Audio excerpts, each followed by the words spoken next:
Do you want to learn which costs to include in an R&D tax claim? Yes? Well, let's go!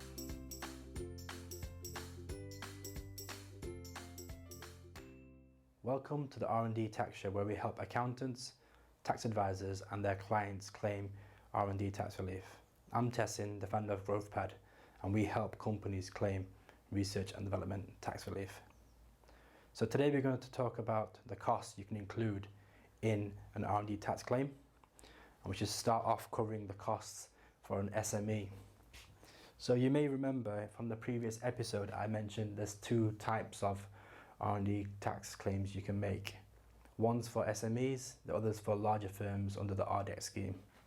So under the SME scheme, which we'll go through first, what you can claim is staff costs, subcontractor costs, externally provided workers, EPW for short, consumables, software, and clinical trials.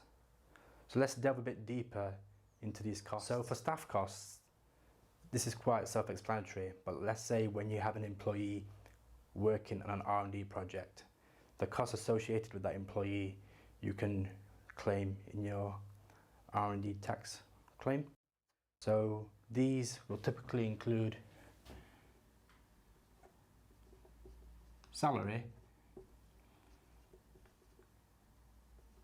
company national insurance contributions, company pension contributions, and also reimbursed expenses.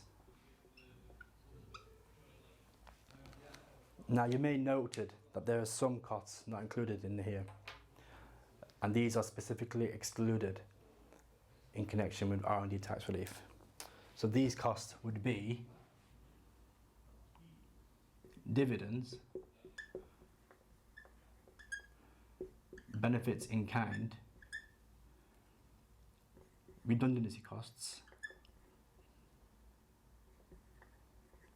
and also recruitment costs.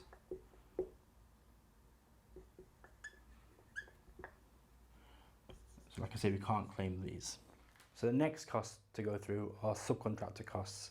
So what is a subcontractor? Well, when work is contracted from the claimant company to a third party, that's what a subcontractor is. So this is the claimant, this is a third party. They want the work to be done, they pay for the work, and they do the work. The third party does the work for the claimant. The next cost is an EPW, which is short for an externally provided worker. So what is an EPW? So for a contractor, work is passed to a third party. For an EPW, work is passed through a third party. So I think this is best showable via a little diagram. So let's say this is a claimant company, and they require a project to be, work in a project to be done. And you've got a third party here who's typically an agency.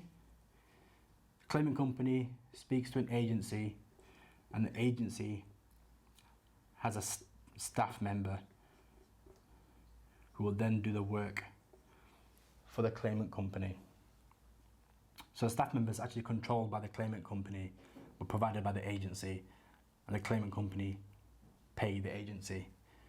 But to be EPW, the agency has to pay the staff member through pay-as-you-earn. So generally, the EPW and subcontractor costs are capped at 65%.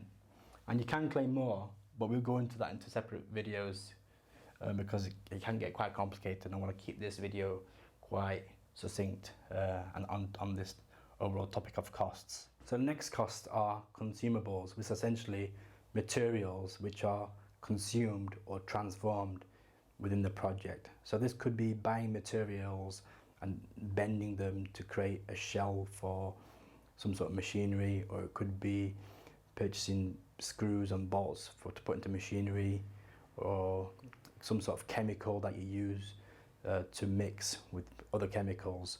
So those examples there shows that used and consumed and transformed, so they can't be used again. So those type of costs can be recouped under consumables. You'll notice the examples I've given to you that these are all tangible. So unfortunately, things like data, which may be purchased by a software company for development and testing purposes, you can't include that because it can't be consumed or transformed. Another thing to know about consumables is, let's say if you create a prototype and then sell the actual prototype to a client, the materials that you sell that are within the prototype, you cannot claim for them. However, the materials that you used in the prototype and then had to remove and scrap, you can include those costs. Software is quite straightforward.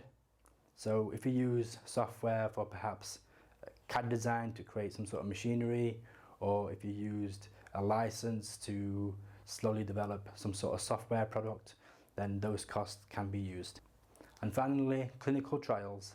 So let's say a pharmaceutical company has created some new drugs and they needed testing. Those are the costs associated with the testing. We've covered the costs overall, and we've got to remember that, let's say, for example, that I have a staff member on salary and they might not be involved with the R&D project for the whole year. So let's say, for example, they're only involved for half a year. Well, in that case, we'd only claim 50% of these costs. And that's the same thing throughout all the different other costs. One thing I've missed out actually is for consumables, you can also claim utilities, essentially light, heat and power. So let's say if you've got a premises and you're having to pay for light, heat and power, you can also claim in a portion of that costs to include in the claim. How you determine on how to apportion those costs, it's up to you. But what I do, I use this formula.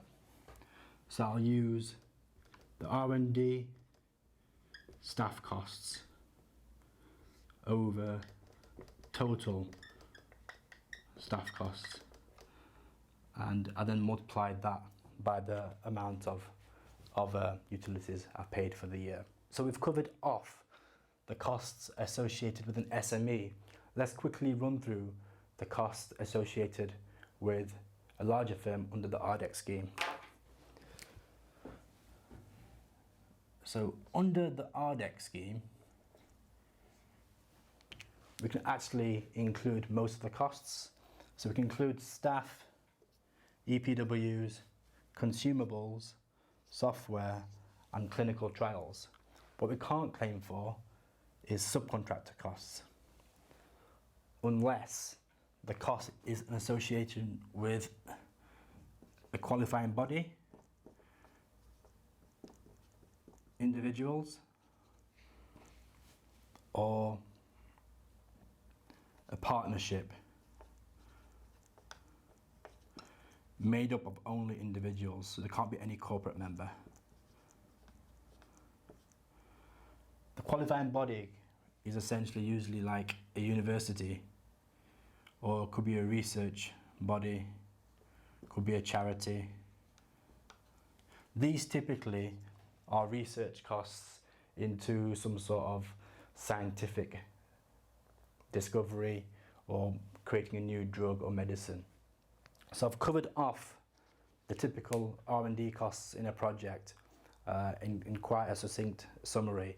I'll go into more details of each costs in the following videos to give you guys more information. Hope you enjoyed it. Hope it was informative. If you've got any questions, get in touch. My contact details will be around somewhere. See you next time.